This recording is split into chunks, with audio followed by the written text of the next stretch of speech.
ಮಾಜಿ ಶಾಸಕ ಮಂಜುನಾಥ ಗೌಡ ತನ್ನ ಆತ್ಮೀಯ ಸ್ನೇಹಿತನಾದ ಪ್ರದೀಪ್ ರೆಡ್ಡಿಯವರ ಮನೆಗೆ ಭೇಟಿ. ನಮಸ್ಕಾರ, ನಾನು ಮಾಧವಿ ಇಲಾಖೆ MTV ವೀಕ್ಷಕರಿಗೆ ಸ್ವಾಗತ. ಮಾಲೂರು ತಾಲೂಕು ಮಾಜಿ ಶಾಸಕ ಮಂಜುನಾಥ ಗೌಡ ತನ್ನ ಸ್ನೇಹಿತ ಪ್ರದೀಪ್ ರೆಡ್ಡಿಯವರ ಮನೆಗೆ ಭೇಟಿ ನೀಡಿ ಮುಂದಿನ ರಾಜಕೀಯ ಬೆಳವಣಿಗೆಯನ್ನು ಚರ್ಚಿಸುತ್ತಾ ಪ್ರದೀಪ್ ರೆಡ್ಡಿಯವರನ್ನು ಮುಂದಿನ ದಿನಗಳಲ್ಲಿ ತಮ್ಮನ್ನು ಅದ್ದೂರಿಯಾಗಿ ಬಿಜೆಪಿಗೆ ಬರಮಾಡಿಕೊಳ್ಳುತ್ತೇನೆ ಎಂದು ಹೇಳಿದರು. ಮಾಲೂರು ತಾಲೂಕಿನಲ್ಲಿ ಯಾವುದೇ ಅಭಿವೃದ್ಧಿ ಕೆಲಸಗಳು ನಡೆದಿಲ್ಲ. ನಮ್ಮ ಮಕ್ಕಳ ಮುಂದಿನ ಭವಿಷ್ಯಕ್ಕೆ ಶಾಲಾ ಕಾಲೇಜುಗಳು ಇಲ್ಲ, ಸ್ಪೆಷಾಲಿಟಿ ಆಸ್ಪತ್ರೆಗಳು ಮತ್ತು ಆಟದ ಮೈದಾನ ಸಹ ಇಲ್ಲ. ನಮ್ಮ ತಾಲೂಕಿನ ಅಭಿವೃದ್ಧಿ ಯಾರು ಮಾಡುತ್ತಾರೋ ಅವರ ಜೊತೆ ಇರುತ್ತೇನೆ ಎಂದು ಪ್ರದೀಪ್ ರೆಡ್ಡಿಯವರು ಮಾತನಾಡಿದರು. ಈ ಸಂದರ್ಭದಲ್ಲಿ ಎಲ್ಲ ಬಿಜೆಪಿ ಮುಖಂಡರುಗಳು ಮತ್ತು ಕಾರ್ಯಕರ್ತರು ಹಾಜರಿದ್ದರು. ವರದಿ Yashoda T, MTV news Kannada, Malur. ಸುದ್ದಿ ಮತ್ತು ಜಾಹೀರಾತುಗಳಿಗಾಗಿ ಸಂಪರ್ಕಿಸಿ 98087482826. ಒಂದು ಎರಡನೇದು, ಮಾಲೂರು ತಾಲೂಕಲ್ಲಿ ನಾವು ಅನ್ಕೊಂಡಿದ್ದು ಯಾವುದೋ ಕೆಲಸಗಳಾಗಿಲ್ಲ. ನೀವು ಯಾವ್ದಾದ್ರು ಹೇಳ್ರಿ, ಅಂತದೇನಾದ್ರು ಇದ್ರೆ ಹೇಳ್ರಿ. ಅದ್ರ ಜೊತೆಗೆ ನಮ್ಮ ಪರಿಶ್ರಮಕ್ಕೆ ಅವರು ಅವಶ್ಯಕತೆ ಇಲ್ಲ ಅಂತ ಹೇಳಿದ್ಮೇಲೆ 10 ವರ್ಷದಲ್ಲಿ ಇನ್ನು ಅದ್ರ ಮೇಲೆ ತಾಳ್ಮೆ ಯಾರಿಗೂ ಇರೋದಿಲ್ಲ. ಸರ್, ಈಗ ನೀವು ಮಂಜುನಾಥ್ ಗೌಡ್ರನ್ನೇ ನಂಬ್ಕೊಂಡು ಬಿಜೆಪಿನೇ ನಂಬ್ಕೊಂಡು ಏನಕ್ಕೆ ಹೋಗ್ಬೇಕು ಅಂತ ಅನಿಸ್ತಾ ಇದೆ ನಿಮಗೆ? ಅಲ್ಲ, ಮಂಜುನಾಥ್ ಗೌಡರು ನಮ್ಮ ಆತ್ಮೀಯ ಸ್ನೇಹಿತರು, ನಮ್ಮ ಜೊತೆ ನಮ್ಮ ತಾಲೂಕಿಗೆ ಶಾಸಕರಾಗಿದ್ದವರು. ನಾವೆಲ್ಲ ಸೇರಿದ್ದೀವಿ. ನಾವು ಅವ್ರ ಜೊತೆನೆ ಹೋಗ್ಬೇಕು ಅಂತ ತೀರ್ಮಾನ ಮಾಡೋದಕ್ಕೆ ನಾವೆಲ್ಲ ಯೋಚನೆ ಮಾಡ್ತೀವಿ. ಯಾಕೆ ಹೋಗ್ಬೇಕು ಅನ್ನೋದು ಎಲ್ರಿಗೂ ಗೊತ್ತಿದೆ. ಯಾಕೆ ಹೋಗ್ಬೇಕು ಅನ್ನೋದು ನೀವ್ ಹೇಳಿ ಸರ್. ಬೇಕಾದಷ್ಟಿದೆ. ಇಷ್ಟೊತ್ತು ನಮ್ಮ ಅಮೀರ್ ಅವರು ಹೇಳಿದ್ರು ನೋಡಿ, ರಂಗಮಂದಿರ ಆಯ್ತಾ ಇಲ್ಲ ಮಾಡಕ್ಕೆ ಎಷ್ಟು ರಿನೋವೇಷನ್. ನಾನು ಅದೇ ಈಗ ಹೇಳ್ತಿದ್ದೆ. ನಾನು ರಂಗಮಂದಿರ ಆಗ ನಾವೆಲ್ಲ ಜೊತೆಲಿದ್ದಂಗೆ ಮಾಡೋದಕ್ಕೆ 78 ಲಕ್ಷ 80 ಲಕ್ಷ ರೂಪಾಯಿ ಆಯ್ತು. ರಂಗಮಂದಿರ ರಿನೋವೇಷನ್ಗೆ 2.25 ಕೋಟಿ. ಅರ್ಥ ಆಯ್ತಾ? ಪಾರ್ಕ್ ಬೇಕಿತ್ತು. ಮಾಲೂರಲ್ಲಿ ಮಕ್ಕಳು ಒಂದು ಜಾರ ಬಂಡಿ ನೋಡಿರ್ಲಿಲ್ಲ.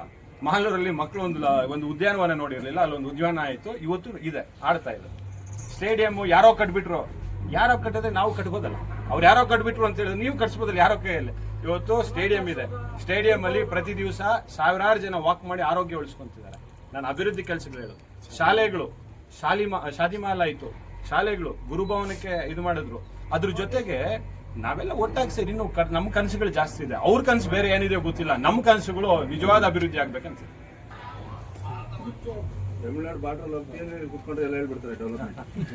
ಪರಿಸ್ಥಿತಿ ಈಗ ನಾನು ಹೇಳಿದೆ.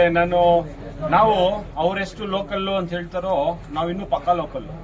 ನಾನು ಇಲ್ಲೇ ಹುಟ್ಟಿರೋದು, ಈ ಟೌನಲ್ಲೇ ಹುಟ್ಟಿರೋದು. ನಮ್ಮ ಅಪ್ಪ, ನಮ್ಮ ತಾತ, ಮುತ್ತಾತ ಎಲ್ಲಾನು ನಾವು ಇಲ್ಲಿರೋರೆಲ್ಲ ಇಲ್ಲೇ ಹುಟ್ಟಿರೋದು. ಇದೇ ತಾಲೂಕಲ್ಲಿ ಇಲ್ಲೇ ಹುಟ್ಟಿ ಬೆಳೆದಿರೋದು. ನಮಗೂ ಈ ತಾಲೂಕು ಬಗ್ಗೆ, ಭವಿಷ್ಯದ ಬಗ್ಗೆ ಆಸೆ ಇರ್ತದೆ. ನಮ್ಮ ಮಕ್ಕಳಿಗೆ ಒಳ್ಳೆ ಪಾರ್ಕ್ ಬೇಕಂತ ಆಸೆ ಇರ್ತದೆ. ನಮ್ಮ ಮಕ್ಕಳು ಆಡೋದಕ್ಕೆ ಒಳ್ಳೆ ಗ್ರೌಂಡ್ ಬೇಕು ಅಂತ ಆಸೆ ಇರ್ತದೆ. ಒಂದು ಇಂಡೋರ್ ಸ್ಟೇಡಿಯಂ ಬೇಕಂತ ಆಸೆ ಇರ್ತದೆ. ಒಳ್ಳೆ ಸ್ಕೂಲ್ ಬೇಕು ಅಂತ ಆಸೆ ಇರ್ತದೆ. ನಮ್ಮ ಪರಿಸ್ಥಿತಿ ಹೆಂಗಿದೆ ಅಂತ ಹೇಳಿದ್ರೆ 2025 ಇವತ್ತು ಈ ತಾಲೂಕಲ್ಲಿ ಒಂದು ಇಂಜಿನಿಯರಿಂಗ್ ಕಾಲೇಜ್ ಇಲ್ಲ. ಇವತ್ತು ಈ ತಾಲೂಕಲ್ಲಿ ಒಂದು ಡಿಪ್ಲೊಮಾ ಕಾಲೇಜ್ ಇಲ್ಲ. ಇವತ್ತು ಈ ತಾಲೂಕಲ್ಲಿ ಒಂದು ಲಾ ಕಾಲೇಜ್ ಇಲ್ಲ. ಇವತ್ತು ಒಂದು ಒಳ್ಳೆ ICU ಇರ್ತಕ್ಕಂಥ ಒಳ್ಳೆ ಫುಲ್ ಫ್ಲೆಜ್ ಫೆಸಿಲಿಟಿ ಹಾಸ್ಪಿಟಲ್ ಇಲ್ಲ. ನಮ್ಮ ಮಕ್ಕಳಿಗೆ ಭವಿಷ್ಯಕ್ಕೆ ಇದೆಲ್ಲ ಬೇಕು ಅನ್ನೋ ಆಸೆ ನಮಗಿದೆ. ಪಕ್ಷ, ರಾಜಕಾರಣ ಅದು ಯಾರು ಬೇಕೋ ಮಾಡ್ಬೋದು. ಆಮೇಲೆ ರಿಯಲ್ ಎಸ್ಟೇಟ್ ಅವರೇ ಬಂದ್ ರಾಜಕಾರಣ ಅಂದ್ರೆ ಉಳಿದವ್ರಿಗೆಲ್ಲ ಲಕ್ಷ್ಮೀ ತಂದವ್ರ ಮನೇಲಿ ದುಡ್ಡು ಇಟ್ಬಿಟ್ಟು ಹೋಗ್ತಾರ ಅಲ್ವಾ? ಹಂಗೆ ರಿಯಲ್ ಎಸ್ಟೇಟ್ ಅವರು ಇನ್ನೊಂದೇನಿಲ್ಲ. ನಮ್ಮ ತಾಲೂಕಿಗೆ ಭವಿಷ್ಯ ಬೇಕು. ಆ ಭವಿಷ್ಯದ ಹೋರಾಟದಲ್ಲಿ ನಾವ್ ಯಾರು ಮುಂದೆ ಬರ್ತಾರೋ, ನಮ್ಮ ಅವಶ್ಯಕತೆ ಯಾರಿಗಿದೆಯೋ ಅವ್ರ ಜೊತೆ ನಾವು ಇರ್ತೀವಿ. ಇವಾಗ ನೀವು ಇನ್ನು ಕಾಂಗ್ರೆಸ್ ಅಲ್ಲಿ ಇದ್ದೀರಾ ಅಂದ್ರೆ 2 ವರ್ಷ? ಇಲ್ಲ, ನಾನು ಕಾಂಗ್ರೆಸ್ ಅಲ್ಲಿ ಇಲ್ಲ. ಕಳೆದ 1 ವಾರದಿಂದಗಡೆ ನಾನು ಶಾಸಕರಿಗೆ ಮತ್ತೆ ಅವ್ರಿಗೆಲ್ರಿಗೂ ನನ್ನ ಕಾಂಗ್ರೆಸ್ನ ಪ್ರಾಥಮಿಕ ಸದಸ್ಯತ್ವ ತ್ಯಜಿಸಿದ್ದೀನಿ ಅಂತ ನಾನು ಕಳಿಸಿದ್ದೀನಿ. ಅದಾದ್ಮೇಲೆ ಅವ್ರು ಯಾರು ಅದಕ್ಕೆ ರೆಸ್ಪಾಂಡ್ ಮಾಡಲಿಲ್ಲ. ಅವರು ಫೋನು ಮಾಡಲಿಲ್ಲ. ನಮ್ಮ ಅವಶ್ಯಕತೆ ಇಲ್ಲ ಅಂತ ಅವ್ರು ಪದೇ ಹೇಳಿದ್ದಾರೆ. ಅದನ್ನ ಮತ್ತೆ ಡಿಗ್ ಮಾಡೋದ್ರಲ್ಲಿ ಅರ್ಥ ಇದೆ. ಸೊ ಈಗ 1 ವಾರದಿಂದ ಓಕೆ ಸರ್. ಅದ್ರ ಹಿಂದೆ ತಾವು ಅಂದ್ರೆ ಮಾಲೂರಲ್ಲಿ 2 ವರ್ಷ ಅಭಿವೃದ್ಧಿ ಆಗಿಲ್ವಾ ಅಂದ್ರೆ ತಮ್ಮ ದೃಷ್ಟಿನಲ್ಲಿ? ಅಲ್ಲ, ನಿಮಗೇನು ಅನ್ಸುತ್ತೆ ಹೇಳಿ. ಈಗ ಕಾಂಗ್ರೆಸ್ ಅಲ್ಲಿ ಇದ್ದವ್ರು ನೀವು ಹೇಳ್ಬೇಕು. 2.5 ವರ್ಷದಲ್ಲಿ ನೋಡಿ, ಪುರಸಭೆ ಇಲ್ಲ, ಪುರಸಭೆ ನಮ್ದಿಲ್ಲ ಅಂತ ಹೇಳ್ತಿದ್ರು. ಪುರಸಭೆ ಕಾಂಗ್ರೆಸ್ ಬಂತು. ಪುರಸಭೆ ಬಂದಿದ್ದಾದ್ಮೇಲೆ ಸರ್ಕಾರ ಇಲ್ಲ ಅಂತ ಹೇಳಿದ್ರು. ಸರ್ಕಾರ ಬಂತು. ಇವತ್ತು ನಾನು ತುಂಬಾ ಓಪನ್ ಆಗಿ ಹೇಳ್ತೀನಿ. ನಾಳೆ ನನ್ನ ಬಗ್ಗೆ ಕ್ರಿಟಿಸೈಸ್ ಮಾಡ್ಬೋದು, ಕ್ರಿಟಿಕ್ಸ್ ಮಾಡ್ಬೋದು. ನೀವು ಇಂಡಸ್ಟ್ರಿಯಲ್ ಏರಿಯಾಯಿಂದ ಚೊಕ್ಕಂಡಳ್ಳಿವರೆಗೂ ನಿಮ್ಮ ಪ್ರೆಸ್, ನಮ್ಮ ಮಾಧ್ಯಮ ಮಿತ್ರರು ಒಂದು ಸಿಂಗಲ್ ಲೈಟ್ ನೀವೆಲ್ಲಾದ್ರೂ ತೋರಿಸಿ. ಒಂದು ಸಿಂಗಲ್ ಲೈಟ್ ಎಲ್ಲಾದ್ರೂ ಇದ್ರೆ ನಮ್ಮ ಅಭಿವೃದ್ಧಿ ಬಗ್ಗೆ ಮಾತಾಡೋಣ. ಒಂದು ಸಿಂಗಲ್ ಪಾರ್ಕ್ ಎಲ್ಲಾದ್ರೂ ಇದ್ರೆ ತೋರಿಸಿ, ಅಭಿವೃದ್ಧಿ ಬಗ್ಗೆ ಮಾತಾಡೋಣ. ಎಲ್ಲಾದ್ರೂ ಒಂದು ಟಾಯ್ಲೆಟ್ ಇದೆ ತೋರಿಸಿ, ಬಸ್ ಸ್ಟ್ಯಾಂಡ್ ಅಲ್ಲಿ ಅಥವಾ ಇನ್ನೆಲ್ಲಾದ್ರೂ ಒಂದು ಆಗಬಹುದು ಮುಂದಕ್ಕೆ. ಬಟ್ ಅದುವರೆಗೂ ನಮ್ಮ ಗ್ರಾಮೀಣ ಹೆಣ್ಮಕ್ಳು ಎಲ್ಲೆಲ್ಲಿಂದ ಬರ್ತಾರೆ, ಒಂದು ಟಾಯ್ಲೆಟ್ ಇಲ್ಲ.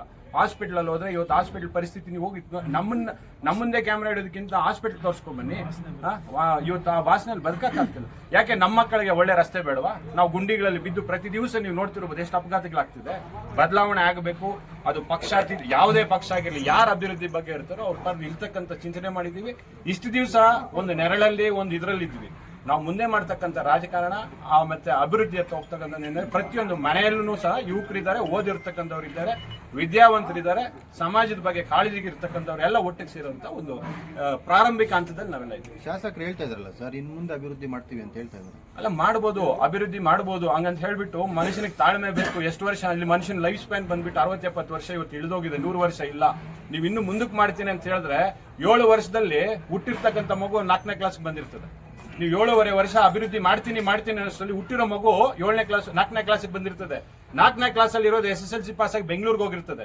SSLC ಓದ್ತಿರೋದು ಕೆಲಸ ಸಾಫ್ಟ್ವೇರ್ ಇಂಜಿನಿಯರ್ ಆಗಿರ್ತಾರೆ. ಇನ್ಯಾವಾಗ ಅಭಿವೃದ್ಧಿ ಆಗೋದು? ಈಗ ತಿರ್ಗಾ ಅವರು ಬಂದ್ಬಿಡಿ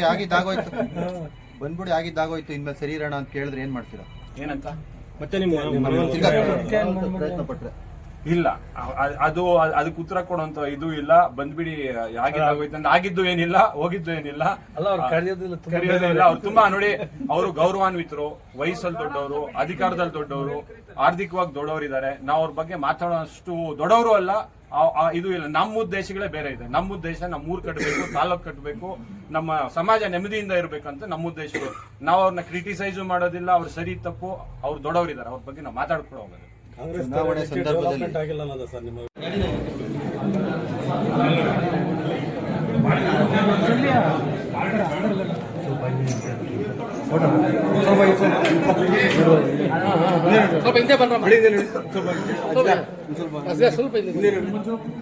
ಇವಾಗ ಕ್ಲಿಯರ್ ಆಗಿ ಬರ್ತದೆ.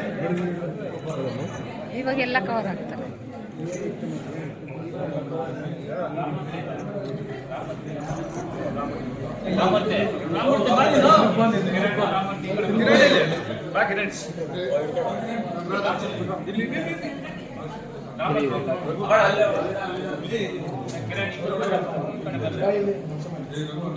ಸ್ವಲ್ಪ ಹಂಗೆ ಬಿಗ್ ಬಾಸ್ ನೋಡ್ತಿದ್ದೆ.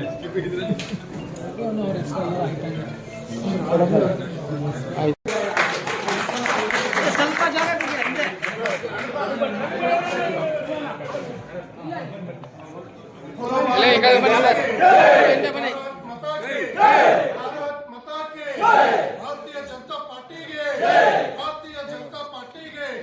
भारतीय जनता पार्टी के केस मंजಣ್ಣವ್ರಿಗೆ, ದಿಲೀಪ್ ರೆಡ್ಡಿ ಅಣ್ಣನವ್ರಿಗೆ, ರಘುಣ್ಣನವ್ರಿಗೆ, ಹಲೋ ಭಾರತ್ ಮಾತಾ ಕಿ, ಭಾರತ್ ಮಾತಾ ಕಿ.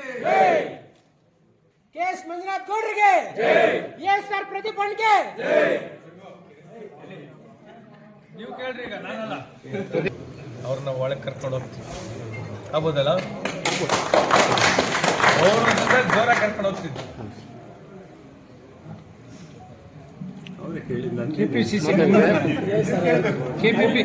KPCC member. ಕಾಂಗ್ರೆಸ್ ಪಕ್ಷದಲ್ಲಿ ನಿಮಗೆ ಕಾಂಗ್ರೆಸ್ ಪಕ್ಷದಲ್ಲಿ 12 ವರ್ಷ ನಾ ಇದ್ದೆ. ಮನಸ್ಪೂರ್ವಕವಾಗಿ, ನಿಷ್ಠೆಯಿಂದ, ನಾನು ಸಕ್ರಿಯವಾಗಿ ತುಂಬ ನಿಷ್ಠೆಯಿಂದ ಕೆಲಸ ಮಾಡಿದ್ದೀವಿ. ನಮ್ಮದೇನು ನಮ್ಮ ಪಾತ್ರ ಇತ್ತು ಅದನ್ನು ಮಾಡಿದ್ದೀವಿ. ಈಗಿನ ಪರಿಸ್ಥಿತಿಗಳಲ್ಲಿ ಅವಶ್ಯಕತೆ ಇಲ್ಲ ಅಂತ ಪದೇ ನನ್ನ ಅವಶ್ಯಕತೆ ಇಲ್ಲ ಅಂತ ಹೇಳಿ ಡೈರೆಕ್ಟಾಗಿ ಇಂಡೈರೆಕ್ಟಾಗಿ ಪದೇ ಹೇಳಿರೋದ್ರಿಂದ, ಜೊತೆಗೆ ಅಭಿವೃದ್ಧಿ ಒಂದು ವಿಚಾರದಲ್ಲಿ ಎಲ್ಲೂ ನಾವು ಹೇಳಿದ್ದನ್ನ ಆಗಲಿಲ್ಲ.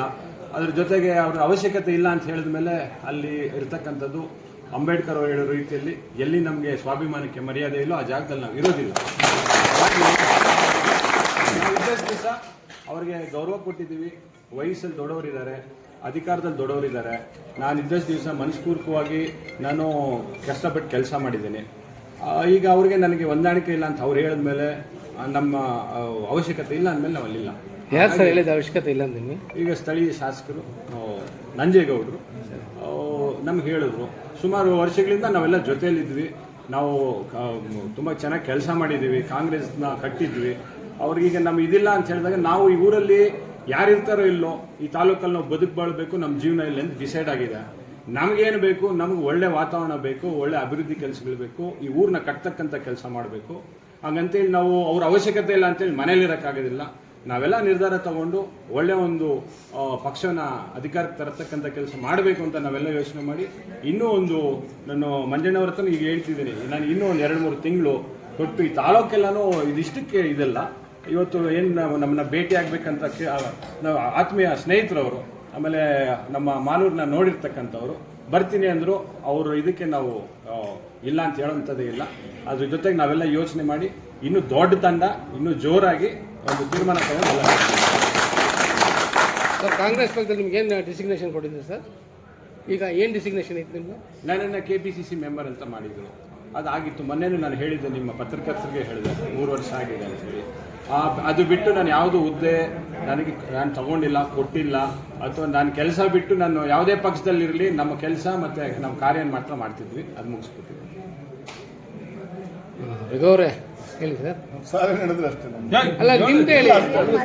ನೀವು ಸರ್ಕಾರಿ ನಾಮಿನಿ ಸದಸ್ಯರು ನಗರಸಭೆಗೆ ಹೇಳಿ. ಅದು ಏನು ಹೇಳ್ತೀವಿ ಹೇಳಿ. ನಾವು ಆಯ್ತು.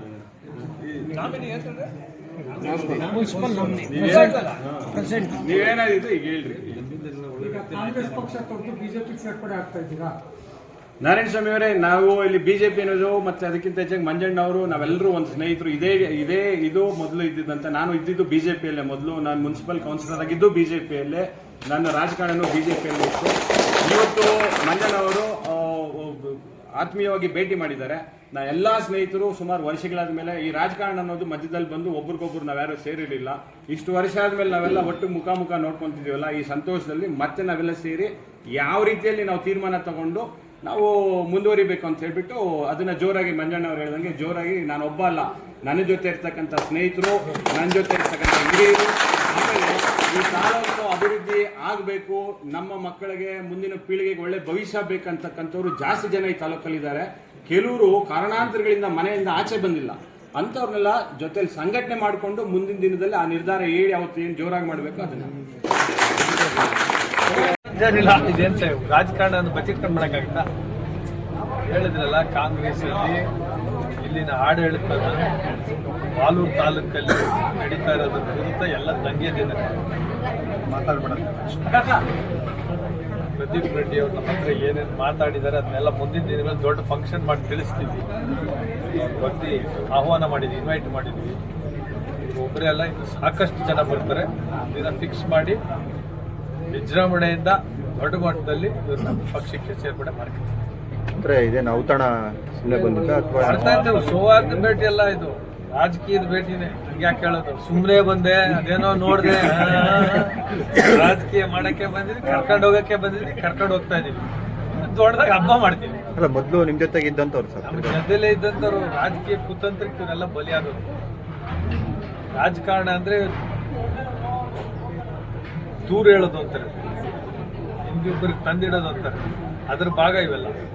ನನ್ನಲ್ಲಿ ಏನಿತ್ತು ನೆಗೆಟಿವ್, ಪ್ರದೀಪ್ ರೆಡ್ಡಿ ಅವ್ರನ್ನ ಬೈದ್ವಿ, ಇಲ್ಲ ಗನ್ಮೆನ್ ನೆಟ್ಕೊಂಡು ಇನ್ನೊಂದು ಸ್ಟೇಟ್ಮೆಂಟ್ ಒಳಗಡೆ ಇನ್ನೊಂದು ಹೇಳೋದು, ಇಂಥವೆಲ್ಲ ಆಗ್ತಾವೆ ರಾಜಕಾರಣದಲ್ಲಿ ಸಾಮಾನ್ಯ. ಆ ಟೈಮಲ್ಲಿ ನಮ್ಮ ಟೈಮ್ ಬ್ಯಾಡ್ ಟೈಮಾ ಇಲ್ಲ ಮಾಲೂರ್ದು ಒಂದು ದುರದೃಷ್ಟ ಆಗೋಗಿದೆ. ಅದನ್ನ ನಾವು ಏನು ಹಳೇದನ್ನ ಏನು ಮಾಡೋಕ್ಕಾಗಲ್ಲ, ಹೊಸದನ್ನ ತಿದ್ಕೊ. ಹಳುಬ್ರೆಲ್ಲ ತಿರ್ಗಾ ಒಂದಾಗ್ತಾ ಇದೀರ ಸರ್? ಹಳುಬರು ನಾನು ಒಬ್ಬರೇ ಎಲ್ಲ. ನನಗೆ ಬರ್ತಾ ಇರೋ ಫೋನ್ಗಳು ಮಾಡ್ತಾ ಇದ್ದಾರೆ, ಬೇರೆ ಪಕ್ಷದಲ್ಲಿ ಯಾರು ಇರ್ತಾರೆ ಅನ್ನೋ ಟೈಮ್ ಆಗ್ತದೆ. ಅಷ್ಟು ಜನ ಫೋನ್ ಮಾಡ್ತಾರೆ. ಇವ್ರಿಗೆ ಎಷ್ಟು ಜನ ಫೋನ್ ಮಾಡಿದ್ದಾರೆ ಕೇಳಿ. ಕಾಂಗ್ರೆಸ್ನವ್ರೆ ಮೇನ್. ಕಾಂಗ್ರೆಸ್ನವರಾಗ್ಬೋದು, ಬೇರೆ ಬೇರೆ ಪಕ್ಷಗಳಲ್ಲಿ ಗುರುತಿಸ್ಕೊಂಡಿದ್ರು. ಅವರು ಕೂಡ JDSಗೆ ನಮ್ಮಲ್ಲೇ ಇರ್ತಾರೆ. ಎಲ್ಲ ನಾವೆರಡು ಒಂದೇ, JDS ಒಂದಾಗಿ ಎಲೆಕ್ಷನ್. ಈ ಭ್ರಷ್ಟಾಚಾರದ ವಿರುದ್ಧ ಇಡೀ ಮಾಲೂರು ದಂಗೆದಿದೆ. ಮೊನ್ನೆ ಬನ್ನಹಳ್ಳಿಗೆ ಬರ್ಬೇಕಾಗಿತ್ತು, ಸುಮ್ಮನೆ ಹೋಗಿದ್ದು ಬನ್ನಹಳ್ಳಿಗೆ. ಈಗ ಇಷ್ಟು ಜನದ ಇಂಟ್ರೆಸ್ಟ್ ನೋಡಿ. ಯಾರೋ ಒಬ್ಬರು ಬರ್ತಾರೆ, ಒಬ್ಬ ಲೀಡರ್ ಬರ್ತಾರೆ, ಪ್ರದೀಪ್ ರೆಡ್ಡಿ ಬರ್ತಾರೆ ಅಂದ್ರೆ ಇಂಟ್ರೆಸ್ಟ್ ಎಷ್ಟು ಜನಕ್ಕಿದೆ. ಇವ್ರ ತೂಕ, ಇವ್ರು ಏನ್ ಮಾಡ್ಬೋದು ಅನ್ನೋದು ಎಲ್ಲರಿಗೂ ಗೊತ್ತಿದೆ. ಅಂದ್ರೆ ಈಗ ಮೊನ್ನೆ ಕಾಂಗ್ರೆಸ್ ಪರವಾಗಿ ಎಲೆಕ್ಷನ್ ಮಾಡಿದ್ದಾರೆ ಸರ್, ಬಟ್ ಅವ್ರಿಗೆ ಯಾವ್ದು ಅಧಿಕಾರ ಸಿಕ್ಕಿಲ್ಲ ಅನ್ನುವಂಥದ್ದು ಒಂದು. ಅದು ನೋಡಿ ಸುಳ್ಳು. ನಾನು ಅವ್ರಿಗೆ ಕೇಳಿರುತ್ತೆ, ನನಗೆ ಗೊತ್ತಿರ. ನಾನು ಪ್ರದೀಪ್ ರೆಡ್ಡಿ ಅವ್ರು ನೋಡ್ದಂಗೆ ನಾನು ಇದುವರೆಗೂ ಇದು ಮಾಡ್ರಿ ಅಂತ ಅವ್ರು ಕೇಳಲೇ ಇಲ್ಲ. 5 ವರ್ಷ ನನಗೆ MLA ಆಗಕ್ಕೆ ಮೊದಲು 2 ವರ್ಷ ಮನೆ ಓಡಾಡ್ತೀನಿ. ಆಮೇಲೆ ನನ್ನ ಹತ್ರ 3-4 ವರ್ಷ ಒಂದಿನ ಇದನ್ನ ಮಾಡ್ರಿ ಅಂತ ಕೇಳಿದ್ರು. ಇವರೆಲ್ಲ ಏನಂದ್ರೆ ಮಾಲೂರು ಹಂಗಿರ್ಬೇಕು. ಈಗೆಲ್ಲ ಬೇರೆ ಸಿಟೀಸ್ ಓಡಾಡ್ತಾರೆ ಇವರು, ಬೇರೆ ಬೇರೆ ದೇಶಗಳು ಓಡಾಡ್ಬಿಡ್ತಾರೆ. ನಮ್ಮ ಮಾಲೂರಲ್ಲಿ ಹಿಂಗೆ ಮಾಡ್ಬೋದಲ್ಲ, ನಮ್ಮ ಮಕ್ಕಳು ಹಿಂಗಿರ್ಬೋದಲ್ಲ ಅನ್ನೋ ಆಸೆ. ಅದಕ್ಕೆ ರಾಜಕಾರಣಕ್ಕೆ ಓಡಾಡೋದು. ರಾಜಕಾರಣಕ್ಕೆ ಹುದ್ದೆಗೋಸ್ಕರ ಬರೋರು ಇರ್ತಾರೆ, ಕಾಸಿಗೋಸ್ಕರ ಬರೋರು ಇರ್ತಾರೆ, ಪದವಿಗೋಸ್ಕರ ಬರೋರು ಇರ್ತಾರೆ. ಕೆಲವರೆಲ್ಲ ಅದೆಲ್ಲ ಮೀರಿ ಇರ್ತಾರೆ. ಕೆಲವರು ನಮ್ಮ ಮಾಲೂರಿಗೆ ಏನಾಗಬೇಕು, ನಾವು ಹುಟ್ಟು ಬೆಳೆದ ಜಾಗ, ನಮ್ಮ ಸ್ಕೂಲ್ಗಳು ಚೆನ್ನಾಗಿರ್ಬೇಕು, ಸ್ಟೇಡಿಯಂ ಮಾಡೋಕ್ಕೆ ನಾವೆಲ್ಲ ಹೇಳ್ತೀವಲ್ಲ, ಇವ್ರದ್ದೆಲ್ಲ ಇನ್ಪುಟ್ಸ್ ಇತ್ತು. ಸ್ಟೇಡಿಯಂ ಹಿಂಗೆ ಮಾಡೋಣ, ಈ ಸ್ಟೇಡಿಯಂ ಇದು ಬೇಸ್ ಅಷ್ಟೇ, ಇದು ಸ್ಟ್ರಕ್ಚರು. ಇದನ್ನು ಇನ್ನು 5 ವರ್ಷದಲ್ಲಿ ಹೆಂಗ್ ಮಾಡ್ತೀವಿ ನೋಡಿ ಸ್ಟೇಡಿಯಂನ. ಇಂಡೋರ್ ಸ್ಟೇಡಿಯಂ ಮಾಡಿದ್ರು ಮಾಡಿದ್ವಿ ನಾವು. ಈಗ ಇವರು ಅಂದ್ರೆ ಇವಾಗ ಏನೇನು ಪ್ಲಸ್ ಆಗುತ್ತೆ ಸರ್ ನಿಮಗೆ ಬರೋದ್ರಿಂದ? ಏನೇನು ಪ್ಲಸ್ ಆಗುತ್ತೆ ಅಂದ್ರೆ 2028 ಕಾಯ್ಬೇಡಿ ನೀವು, ದಿನಾ ನೋಡ್ತಾ ಇರಿ. ಒಂದು ನೆಕ್ಸ್ಟ್ ವಾರ ಏನಾಗುತ್ತೆ, ಅದ್ರ ನೆಕ್ಸ್ಟ್ ವಾರ ಏನಾಗುತ್ತೆ. ಇದು ಸಡನ್ ಆಗಿ ಬಂದದಲ್ಲ, ಒಬ್ಬ ಮನುಷ್ಯನ ವ್ಯಕ್ತಿತ್ವ, ಅವ್ರು ನಡ್ಕೊಂಡ ರೀತಿ ವಿರುದ್ಧ ದಂಗೆ ಹೇಳೋದು. ದುರಂಕಾರದ ಮಾತುಗಳು, ಲೂಟಿತನ, 5 ಕೋಟಿ 10 ಕೋಟಿ ತಿನ್ನೋದೇನು ಲೆಕ್ಕಕ್ಕೆ ಇಲ್ದಂಗೆ ಆದಾಗ ಜನ ದಂಗೆ. ಸರ್ ಇನ್ನೂ 2.5 ವರ್ಷ ಇದೆ ಸರ್ ಅವ್ರದ ಸರ್ಕಾರ, 2.5 ವರ್ಷ ಇದೆ. ಸೊ ಲೀಡರ್ಸ್ಗಳೆಲ್ಲ ಬರ್ತಾರೆ ಅನ್ನೋ ನಂಬಿಕೆ ಇದೆಯಾ? ಈಗ ನಿಮ್ಗೆ ಹೇಳ್ತೀನಿ, 2.5 ವರ್ಷ ಇವ್ರು ಯಾಕೆ ಇರ್ಬೋದಾಗಿತ್ತಲ್ಲ, ಮನೆ 3 ತಿಂಗಳಲ್ಲಿ ಬರ್ಬೋದಾಗಿತ್ತು. ಇವರು ಅನ್ನೋ ತನಕ ಅಲ್ಲಿ ಅನುಭವಿಸ್ಕೊಂಡು ಏನೋ ಸಣ್ಣ ಪಣ್ಣ ಕೆಲಸ ಮಾಡಿಸ್ಕೊಂಡು ಇವ್ರದೆಲ್ಲ ಇಷ್ಟೇ. ನಮ್ಗೇನು ಬೇಕಿಲ್ಲ, ಏನೋ ಮಾಡೋಣ ಅಂತೆ ಮಾಲೂರಿಗೆ ಮಾಡಕ್ಕೆ. ಇವ್ರು ಕೇಳಕ್ಕೆ ಆ ಡಿಸ್ಕಷನ್ಗೆ ಯಾವತ್ತೂ ಕರೆದಂಗಿಲ್ಲ. 7.5 ವರ್ಷದಿಂದ ಏನೋ ಮಾಲೂರು ಮಾಡೋಣ ನೋಡಿ. ಅಮೀರ್ ಖಾನ್ ಅವ್ರು, ಇವರು ನಾಸೀರ್, ಅಮೀರ್ ಖಾನು ನಾಸೀರ್ ಅಲ್ಲ, ಅಮೀರ್ ಖಾನ್ ಅಲಿಯಾಸ್ ನಾಸಿರ್ ಅಂತಾರೆ. ಇನ್ನೊಂದು ವಿಚಾರ ಆಗ ಅಲ್ಲಿ ಮತ್ತೆ ನೆಕ್ಸ್ಟ್ ಮತ್ತೆ ಲೋಕಲ್ ಬಗ್ಗೆ ಹೇಳ್ತಾರೆ. ಅಲ್ಪಸಂಖ್ಯಾತರು ಕೂಡ ಅಲ್ಪಸಂಖ್ಯಾತರಲ್ಲಿ ಎಷ್ಟು ಜನ ಬರ್ತಾರೆ ನೋಡಿ. ಅವ್ರಿಗೆ ಬಿಜೆಪಿ ಅಂತ ಬಯಡ್ಸೋದು, ಹಂಗಾಗ್ಬಿಡುತ್ತೆ ಅಂತ ಬಯಡ್ಸ್ ಒಂದ್ಸಲಿ ಹಾಕ್ಸ್ಕೋಬಹುದು. ಸರ್ ಈಗ ಕಾಂಗ್ರೆಸ್ ಬಿಟ್ಟು ತಮ್ಮ ಜೊತೆ ಬಿಜೆಪಿ ಬರುವಂತದ್ದು ಉದ್ದೇಶ ಏನಿರುತ್ತೆ ಸರ್ ಅಲ್ಪಸಂಖ್ಯಾತರು ಅಂತ? ಅವ್ರಿಗೂ ಅಷ್ಟೇ, ಒಬ್ಬರೇ ಲೂಟಿ ಮಾಡೋದು ನೋಡ್ಕೊಂಡು ಎಷ್ಟು ದಿನ ಇರ್ತಾರೆ. ಏನಾರ ಹೋಗ್ಲಿ ಬೇಡ, ಅಲ್ಲೂರಿಗೆಲ್ಲ ಬೇಡ, 90% ಓಟ್ ಹಾಕಿರ್ತಾರೆ. ಅಲ್ಪಸಂಖ್ಯಾತರ ಕಾಲೋನಿಗಳಿಗೆ ಮಾಡಬೇಡವಾ? ಮೊನ್ನೆ ಉಪ್ಪಾರಳ್ಳಿಲಿ ಒಂದು ವಿಡಿಯೋ ನೋಡಿದೆ, ಅವರೇ ಸ್ವಂತ ದುಡ್ಡಲ್ಲಿ ಟಾರ್ ಮಾಡಿಸ್ಕೊತಾರೆ. ನಾವ್ ಇಷ್ಟೆಲ್ಲ ಓಟ್ ಹಾಕಿ ಮಂಜಾದ್ ಗೌಡ್ರು ನಮ್ಗೆ ಬರಾಕಿದ್ರು, ಟಾರ್ ಮಾಡಿಕೊಟ್ಟಿದ್ರು, ನಮ್ಗೆ ಮೋಸ ಮಾಡಿದ್ವಿ ಅವ್ರಿಗೆ. ನಮ್ಗೆ ನೋಡಿ ಶಾಪ ಅಂತ ಆ ಮಟ್ಟಕ್ಕೆ ಊಟಾಗಿದೆ. ಏನಾಗ್ಬಿಟ್ಟಿದೆ, ರಾಜಕಾರಣ ಅಂದ್ರೆ ಬಿಸ್ನೆಸ್ ಅನ್ಕೊಂಡ್ಬಿಟ್ಟಾರೆ ಕೆಲವರು. ಒಂದಷ್ಟು ಹಾಕೋದು ಎತ್ತೋದು, ಆಮೇಲೆ ಹೋಗ್ಲೇಬಾರ್ದು, ಡೆವಲಪ್ಮೆಂಟ್ ಜೀರೋ ಮಾಡ್ಬಿಡೋಣ ಅಂತ. ಈಗ ವೇದಿಕೆ ರೆಡಿ ಮಾಡಿದೀರಾ ಸರ್? ಹಂಗಂದ್ರೆ ವೇದಿಕೆ ನಾನೆಲ್ಲ ಇದೊಂಥರ ಅದೇ ಕ್ರಿಯೇಟ್ ಆಗ್ತಾ ಇರೋದು. ಇವ್ರಿಗೆಲ್ಲ ಏನೋ ಹೇಳ್ಕೊಟ್ಟು ಫೋನ್ ಮಾಡಿ ಆಮಿಷ ತೋರಿಸಿ ನಿಮ್ಮನ್ನ ಜಡ್ಪಿ ಮೆಂಬರ್ ಮಾಡ್ತೀನಿ, ನಿನ್ನ ಕೌನ್ಸಿಲರ್ ಮಾಡ್ತೀನಿ ಅಂತ ಕರ್ಕೊತಾ ಇರೋದಲ್ಲ. ಬಿಜೆಪಿ ಕಡೆಯಿಂದನೂ ಹೋಗಿದ್ದಾರಲ್ಲ ಸ್ವಲ್ಪ, ಬಿಜೆಪಿ ಕಡೆಯಿಂದನೂ ಮೊನ್ನೆ ಸ್ವಲ್ಪ ಜನ ಸೇರ್ಪಡೆ ಆಗಿದ್ದಾರಲ್ಲ ಸರ್. ಬಿಜೆಪಿ ಕಡೆಯಿಂದ ಸೇರ್ಪಡೆ ಆಗಿದ್ದಾರೆ ಸರ್ ಮೊನ್ನೆ ಸ್ವಲ್ಪ ಜನ. ಮಾಸ್ತಿ ಕಡೆಯವರು ಒಂದು 3 ಹಳ್ಳಿಯಲ್ಲಿ ಮೊನ್ನೆ ಸೇರ್ಪಡೆ ನೋಡಿ, ನಿಮ್ಗೆ ಹೆಸರೇ ಗೊತ್ತಾ ಇಲ್ಲ. ಪಿಚ್ಗುಂಟ್ರಲ್ಲಿ ಸೇರ್ಪಡೆ ಆದ್ರೆ ನಾನೇನ್ ಮಾಡೋಣ ಸರ್? ಇನ್ಮೇಲೆ ಅಭಿವೃದ್ಧಿ ನೋಡಿ ಹೆಂಗಾಗುತ್ತೆ ಅಂತ ಹೇಳಿ ಹೇಳಿದ್ದಾರೆ ಸರ್. ಸಂತೋಷ. ಅಭಿವೃದ್ಧಿ ಮಾಡಿದ್ರೆ ಓಟ್ ಹಾಕ್ತಾರೆ ಜನ. ಮತ್ತೆ ಅಲ್ಲ ಸೊಮ್ಮೆ ಅಭಿವೃದ್ಧಿ ಸೆಂಟ್ರಲ್ ಮಾತಾಡ್ತಾ ಇದ್ದೀನಿ, ಶಾಸಕರ ಅನುಮತಿ ಕೇಳ್ಕೊಂಡು ಮಾತಾಡ್ತೀನಿ. ಒಬ್ಬ ಶಾಸಕರು ಇವರ ಒಂದು ಅವಧಿ 2013 2018 ಅವ್ರಿಗೆ ಅವಧಿ ಕೊಟ್ಟ ಮೇಲೆ ಜಾತಿ ಹಿಂಗಿಡಿಸೋದಲ್ಲ, ಅವ್ರು ಕೆಲಸ ಮಾಡಬೇಕು. ಇವರು 13 18 ಏನ್ ಮಾಡಿದಾರೆ ಈ ತಾಲೂಕಿನ ಜನತೆಗೆ ಗೊತ್ತು. 18 23 ಏನ್ ಮಾಡಿದ್ರು, 23 25 ಏನ್ ಮಾಡ್ತಾ ಇದಾರೆ. 7.5 ವರ್ಷದಿಂದ ನಾವು ಬೇರೆ ಊರಿಗೆ ಹೋಗ್ತಾನೆ ಇದೀವಿ ಮದುವೆಗಳಿಗೆ, ಅದು ಹಂಗೆ ಇದೆ. ಆಮೇಲೆ ಇನ್ನೊಂದು ಮುಖ್ಯವಾದ ವಿಚಾರ, ಇಡೀ ತಾಲೂಕು ಜನತೆಗೆ ಇದರ ಪತ್ರಕರ್ತರ ಮೂಲಕ ತಿಳಿಸಕ್ಕೆ ಇಚ್ಛೆ ಪಡ್ತೀನಿ. ರಾಜೀವ್ ಗಾಂಧಿ, ರಾಹುಲ್ ಗಾಂಧಿ, ಸೋನಿಯಾ ಗಾಂಧಿ ಇವರೆಲ್ಲ ಅಮೇಥಿ ಬಿಟ್ಟು, UP ಬಿಟ್ಟು, ಬಳ್ಳಾರಿ, ಭದ್ರಕೋಟೆ ಕಾಂಗ್ರೆಸ್ ಅಲ್ಲೆಲ್ಲ ಬಂದು ನಿಂತ್ಕೊಂಡು ಕೆಡಿಸಬಹುದು, ನಿಲ್ಕೊಳ್ಬಹುದು. ಇವರು ಈ ಊರಿನ ಮೊಮ್ಮಗ, ಈ ತಾಲೂಕಿನ ಮೊಮ್ಮಗ. ಇವರು 13 ಕಿಲೋಮೀಟರ್ ಅಲ್ಲಿ ಸಿಕ್ಕೋದು, ಇವರು ಬೆಂಗಳೂರವರಂತೆ. ಇವರು 32 ಕಿಲೋಮೀಟರ್ ಅಲ್ಲಿ ಸಿಕ್ಕೋದು. 13 ಕಿಲೋಮೀಟರ್ ಕಟ್ಕೇನಹಳ್ಳಿ ಗೇಟ್ ಬಿಟ್ಟ ತಕ್ಷಣ ಬರುತ್ತೆ. ಇವರು ನಮ್ಗೆ ಬೇಗನೆ ಸಿಗ್ತಾರೆ. ಈ ಮಾಲೂರು ತಾಲೂಕು ಒಳ್ಳೆ ಕೆಲಸ ಮಾಡಿದ್ದಾರೆ. ಮುಂದಿನ ದಿನಗಳಲ್ಲಿ ನಾನು ಒಬ್ಬರೇ ಅಲ್ಲ, ಇವಾಗ ನಾನು ಬಂದಿರೋದು ಪ್ರದೀಪ್ ರೆಡ್ಡಿ ಅವರು ನಮ್ಮ ಬ್ರದರ್ ಸೇರ್ತಾ ಇದ್ದಾರೆ. ನಾನು ಬಂದಿದ್ದು ಅವರು ಸೇರಿಲ್ಲ, ಕಾಫಿಗೆ ಬರ್ತಾ ಇದ್ದಾರೆ ಅಂದಾಗ ನಾನು ಇಲ್ಲಿ ಬಂದಿರೋದು. ಮುಂದಿನ ದಿನಗಳಲ್ಲಿ ಒಳ್ಳೆ ವೇದಿಕೆಯಲ್ಲಿ ನಾನು ಒಬ್ಬರೇ ಅಲ್ಲ, ನನ್ನಂತ ಮುಖಂಡರುಗಳು 50 ಜನಕ್ಕೆ ಮೇಲೆ, ಕಾರ್ಯಕರ್ತರು 5,000 ಮೇಲೆ ಜನ ಟೌನ್ ಅಲ್ಲಿ ನಾವು ದೊಡ್ಡ ಪ್ರೋಗ್ರಾಮ್ ಮಾಡ್ತೀವಿ. ಮಂಜುನಾಥ್ ಗೌಡರಿಗೆ ಒಳ್ಳೆ ಶಕ್ತಿ ತುಂಬಿ 2028ಗೆ ಸೂರ್ಯ ಹುಟ್ಟೋದು ಎಷ್ಟು ಸತ್ಯನೋ, ಈ ಮಾಲೂರು ತಾಲೂಕು ಅವರು MLA ಆಗೋದು ಅಷ್ಟೇ ಸತ್ಯ ಅಂತ ಹೇಳ್ತಾ